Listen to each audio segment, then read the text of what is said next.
ଶ୍ରାବଣ ମାସ 27 ଦିନ ଇଂରାଜୀ ତା 12/8/2024 ବୁଧବାର ଭାରତୀୟ ସମୟ ଅନୁସାରେ ରାତ୍ରିରେ ସୂର୍ଯ୍ୟପରାଗ ଲାଗୁଥିବାରୁ ଏହା ଭାରତରେ ପାଳନୀୟ ନୁହେଁ। ଏଣୁ ଆପଣମାନଙ୍କୁ ଭାରତରେ ପାଳନ କରିବା ଓଡ଼ିଶାରେ ମଧ୍ୟ ପାଳନ କରିବାର କୌଣସି ଅଭିଯୋଗ ନାହିଁ। ତ ଆମେ ଏବେ ଜାଣିବା ଅମାବାସ୍ୟାରେ ରାଶି ଅନୁସାରେ କ'ଣ କ'ଣ କେଉଁ ରାଶିରେ କି ଦାନ କଲେ ଶୁଭ ଫଳ ପ୍ରାପ୍ତି ହୋଇଥାଏ ସେ ବିଷୟରେ ମୁଁ ଆଲୋଚନା କରିବାକୁ ଯାଉଛି।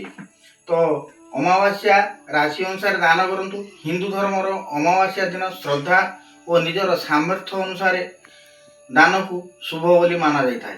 ଆହୁରି ମଧ୍ୟ ନିଜର ରାଶି ଅନୁସାରେ ଦାନ କଲେ ପୁଣ୍ୟ ଫଳ ପ୍ରାପ୍ତି ହୋଇଥାଏ ଏବଂ ଜୀବନର ସକାରାତ୍ମକ ଶକ୍ତି ମଧ୍ୟ ଜାଗ୍ରତ ହୋଇଥାଏ। ତେବେ ଆସନ୍ତୁ ଜାଣିବା କେଉଁ ରାଶିର ଅମାବାସ୍ୟାରେ କି ଦାନ ଦେଲେ ଶୁଭ ଫଳ ମିଳିଥାଏ। ତ ପ୍ରଥମ ରାଶି ହେଉଛି ମେଷ ରାଶି। ମେଷ ରାଶିରେ ଅମାବାସ୍ୟା ଦିନ ପିତୃପୁରୁଷଙ୍କୁ ନିୟମିତ ଜଳ ଓ ଗୁଡ଼ ଦାନ କରନ୍ତୁ। ବୃଷ ରାଶି, ଏହି ଦିନ ବୃଷ ରାଶିର ଜାତୀୟ ବ୍ୟକ୍ତି ଧନ ଓ ଅନ୍ନ ଦାନ କରନ୍ତୁ। ମିଥୁନ ରାଶିର ଜାତୀୟ ବ୍ୟକ୍ତି ମିଥୁନ ରାଶିର ଆଖୁ ରସ ଓ ଶୀତଳ ଜଳ ମଧ୍ୟ ଦାନ କରନ୍ତୁ। କର୍କଟ ରାଶି ଅମାବାସ୍ୟା ଦିନ ଅନ୍ନ ଦାନ କରନ୍ତୁ। ସିଂହ ରାଶି ଗୁଡ଼ ଚଣା ସର୍ବତ ଦାନ କରନ୍ତୁ। କନ୍ୟା ରାଶି ଏହି ଦିନ ଘିଅର ପ୍ରସ୍ତୁତ ବ୍ୟଞ୍ଜନ ଦାନ କରନ୍ତୁ।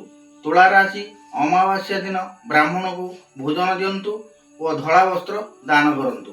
ବିଛା ରାଶି ଶୁଭ ନାଲି ବସ୍ତ୍ର ଦାନ କରନ୍ତୁ। ଧନୁ ରାଶି ମିଠା କଦଳୀ ଏବଂ ହଳଦିଆ ବସ୍ତ୍ର ଦାନ କରନ୍ତୁ।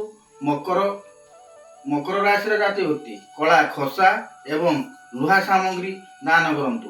କୁମ୍ଭ ରାଶିର ଜାତୀୟ ବ୍ୟକ୍ତି ଧନ ଜୋତା ଚପଲ ଦାନ କରନ୍ତୁ। ମୀନ ରାଶିର ଜାତୀୟ ବ୍ୟକ୍ତି ଶୀତଳ ଜଳ ଦାନ କରନ୍ତୁ। ଏହା କଲେ ଆପଣଙ୍କର ଶୁଭ ଫଳ ମଧ୍ୟ ମିଳିଥାଏ। ମୁଁ ଏତିକି କହି ବିଦାୟ ନେଉଛି। ଜୟ ଜଗନ୍ନାଥ।